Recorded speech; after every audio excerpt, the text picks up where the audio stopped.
మా మామగారండి. అంటే మా ఆయన గారు వాళ్ళ నానమ్మ గారు అనమాట. ఇప్పుడు 90 సంవత్సరాలు ఉంటాయండి. చక్కగా యాక్టివ్‌గా ఉన్నారు. అలాగే బానే నడవగలుగుతున్నారండి. పైకి కిందకి కూడా మెట్లు దిగుతా ఉంటారు. అసలు ఆవిడ ఖాళీగా ఉండరండి. ఏదో పని చేయాలన్న తాపత్రయంలో ఉంటారు ఈ వయసులో కూడా. చాలా స్ట్రాంగ్ లేడీ అండి. ఆ పిల్లలందరినీ కూడా ఆవిడ చదివించారని కూడా చాలా స్ట్రిక్ట్‌గా చదివించారంట. అసలు మా ఆయన గారు ఆళ్ళు నిడదవోలులో సెయింట్ ఆన్స్‌లో చదువుకున్నారండి. ఆ 5 పిల్లల్ని మా చిన్న మావయ్య గారి పిల్లలిద్దరూ, ఈ 3 పిల్లల్ని మా మావయ్య గారు వాళ్ళ పిల్లలు, మా ఆడపడుచులిద్దరూ మా ఆయన గారండి.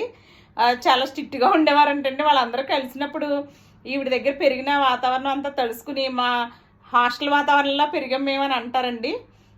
ఆ విధంగా ఈవిడ చూసారనమాట. ఈవిడతో కొంచెంసేపు మాట్లాడదామండి. మీరు పిల్లలందరినీ చదివించారా? ఎంతమందిని చదివించారు? నలుగురా? ఎలా చదువుకునేవారు? మీ మాట వినేవారా? బాగా చదువుకునేవారా? బాగానే చదువుకున్నారు. ఇంకా చెప్పండి, వాళ్ళు ఎలా ఉండేవారు ఏంటోను. మీరు చెప్పిన మాట వినేవారా? మీరు చెప్పిన మాట వినేవారా? మాట ఉన్నారు. విన్నారా? ఎక్కడ చదువుంటే అక్కడ వచ్చేవారు. స్కూల్కి వెళ్ళేరు, జాగ్రత్తగా వచ్చేవారు, జాగ్రత్తగా చదువుకునేవారు, ఆడుకునేవారు. ఖుషి రోజుల్లో భోజనాలు ఎలా పెట్టేవారు? ఏ ఆకుల్లో పెట్టేవారు భోజనాలు? కుట్టుడాకులు, తామరాకులు అయ్యి ఉండేవి అప్పుడు. అరిటాకులు?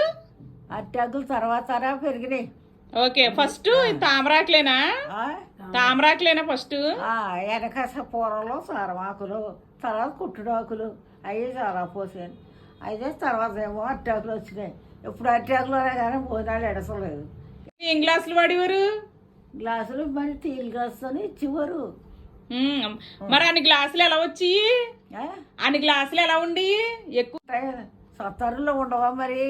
సత్తరు నుంచి తెచ్చుకునేవారా? ఎలాగ నీ ఏంటోళ్ళు 100 కొలది ఇచ్చేవారు. బాగిపంతులు ఇస్తే అక్కడ నుంచి తెచ్చుకునేవారా? టీ గ్లాసులు కూడా ఉండి అక్కడ?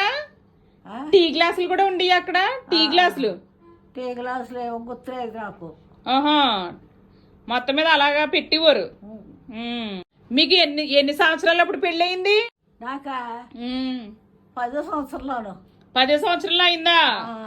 అమ్మో, అంత చిన్న. తాతగారికి ఎన్నో సంవత్సరం అప్పుడు? తాతగారికి ఎన్నో సంవత్సరం తెలీదా?